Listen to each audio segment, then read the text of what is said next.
कलिता मेधी, मंगलदोई दिलीप सैकिया, तेजपुर रणजित दत्ता, नौगांव सुरेश बोरा, कलियाबोर कामाख्य प्रसाद तासा, जोरहाट तोपन कुमार गोगाई, डिब्रूगढ़ सर्वानंद सोनोवाल, लखीमपुर प्रधान बरुआ, ऐसे असम के 11। अब Chhattisgarh, Surguja schedule tribe seat Chintamani Maharaj, Raigarh schedule tribe Radheshyam Rathiya, Jahangir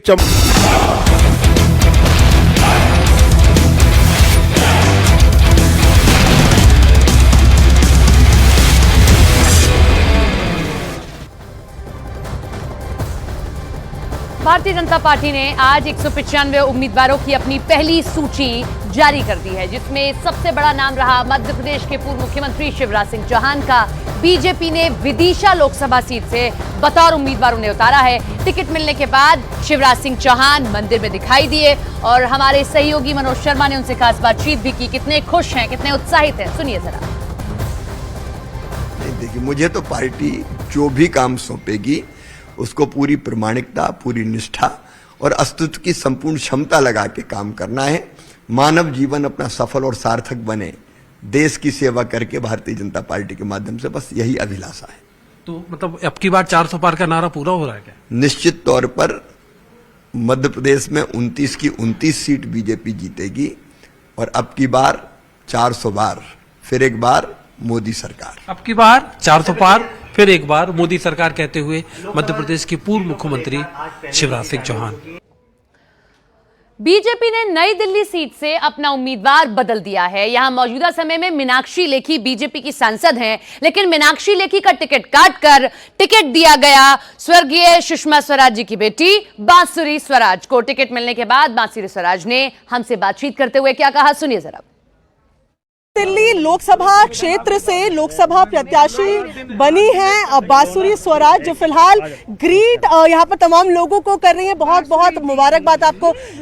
देखिए, तमाम लोग आ रहे हैं, बधाई दे रहे हैं। और बांसुरी स्वराज जो है अब नई दिल्ली लोकसभा से चुनाव लड़ने वाली है। बांसुरी जी, एक रिएक्शन जरूर लेना चाहेंगे। जब खबर मिली, आप कहाँ थी और पहला रिएक्शन क्या था कि नई दिल्ली से लोकसभा? जी, पहला रिएक्शन बहुत ज्यादा कृतज्ञ महसूस करने का था।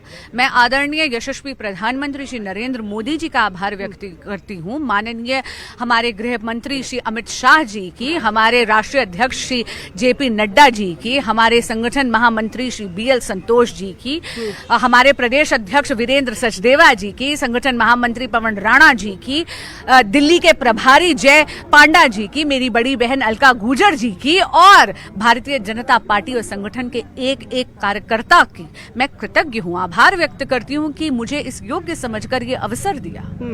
और मैं आपको बता रही हूँ, ये टिकट मेरी नहीं है, ये नई दिल्ली संसदीय क्षेत्र में भारतीय जनता पार्टी के प्रत्येक कार्यकर्ता की है। ठीक है, आपको ये टिकट जो है पहली बार दी जा रही है। और पहली बार, अभी अगर हम बात करें पिछले कुछ चुनाव की, 2 महिलाओं को 5 में से बीजेपी ने टिकट दी है।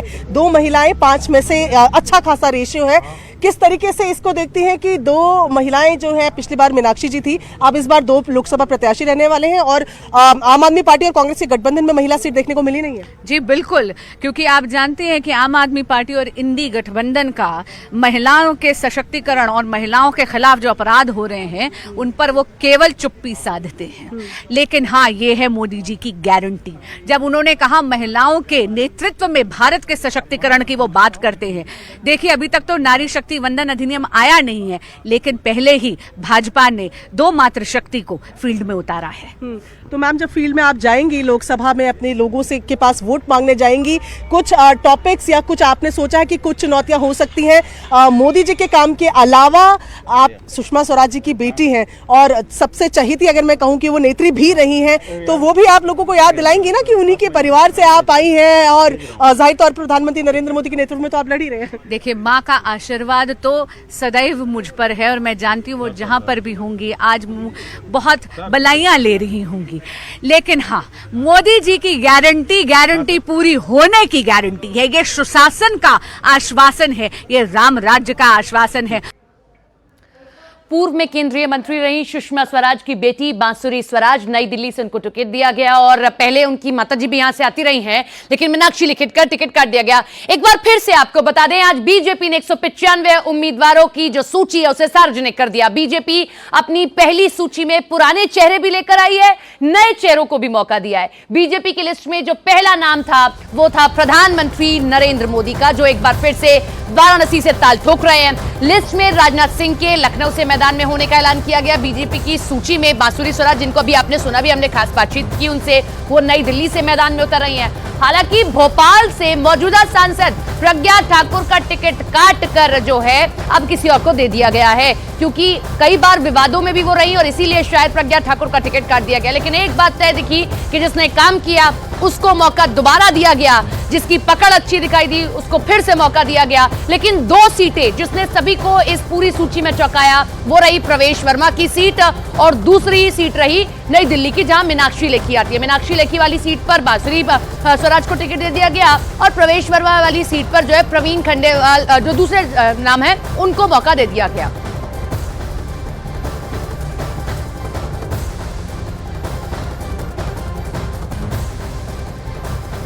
बीजेपी की पहली सूची जारी होने के बाद प्रधानमंत्री नरेंद्र मोदी ने सोशल मीडिया प्लेटफॉर्म एक्स पर पोस्ट किया और धन्यवाद कर रहे हैं। वो क्या लिखते हैं सुनिए जरा। मैं भाजपा नेतृत्व को धन्यवाद देता हूं और मुझ पर निरंतर विश्वास करने के लिए पार्टी के करोड़ों निस्वार्थ कार्यकर्ताओं को नमन करता हूं। मैं तीसरी बार काशी के भाइयों की सेवा के लिए तत्पर हूं। 2014 में मैं लोगों के सपनों को पूरा करने और लोगों को सशक्त बनाने की प्रतिबद्धता के साथ काशी गया था। पिछले 10 वर्षों में जो काम वहां पर हुए उसका जिक्र किया, जारी रहेंगे जो काम हुए वहां पर। मैं काशी के लोगों को उनके आशीर्वाद के लिए विशेष, जिसे मैं बहुत महत्व देता हूं, धन्यवाद देता हूं। तो तीसरी बार मैदान में उतर रहे हैं, काशी से ही, बनारस से ही, महादेव की नगरी से ही। 2014 में जब ताल ठोकी थी तब ये कहा था, मैं ना यहाँ आया हूं ना मुझे किसी ने बुलाया है, मुझे तो मां गंगा ने बुलाया है, ये कहा गया। और एक बार फिर से तीसरी बार ताल ठोक रहे हैं, गुजरात नहीं बल्कि काशी से। बीजेपी नेता विनोद तावड़े ने उन नामों का ऐलान किया जो बीजेपी की पहली सूची में शामिल है। वाराणसी से माननीय प्रधानमंत्री जी नरेंद्र मोदी जी, गांधीनगर माननीय अमित शाह जी, अरुणाचल प्रदेश किरण रिजिजू, नॉर्थ ईस्ट उत्तर पूर्वी दिल्ली मनोज तिवारी, गोड्डा श्री निशिकांत दुबे, गुना ज्योतिरादित्य सिंधिया, विदिशा शिवराज सिंह चौहान, बीकानेर अनुसूचित जाति आरक्षित अर्जुन राम मेघवाल, अलवर भूपेंद्र यादव, कोटा श्री ओम बिरला, त्रिपुरा वेस्ट श्रीमान विप्लव कुमार देव, मथुरा हेमा मालिनी, आगरा सत्यपाल सिंह बघेल, उन्नाव साक्षी महाराज, लखनऊ माननीय राजनाथ सिंह जी, अमेठी श्रीमती स्मृति ईरानी, फतेहपुर साध्वी निरंजन ज्योति। बीजेपी की लिस्ट जारी होने के बाद कांग्रेस ने भी प्रतिक्रिया दी। कांग्रेस नेता पवन खेड़ा से हमने खास बातचीत की, कैसे अब निशाना साध रहे हैं, सुनिए जरा। कांग्रेस के राष्ट्रीय प्रवक्ता पवन खेड़ा इस वक्त हमारे साथ हैं। पवन जी, बीजेपी की पहली सूची आ गई, 195 उम्मीदवारों के नाम पहली सूची में है। कांग्रेस पार्टी जो कि मुख्य विपक्षी पार्टी, कैसे देख रही है सूची को?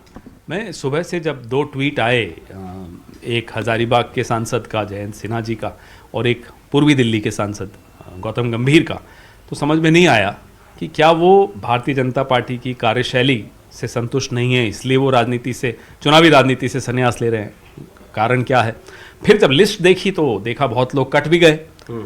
अब इसका जवाब और हिसाब तो प्रधानमंत्री को देना चाहिए कि क्यों मीनाक्षी लेखी का टिकट कटा।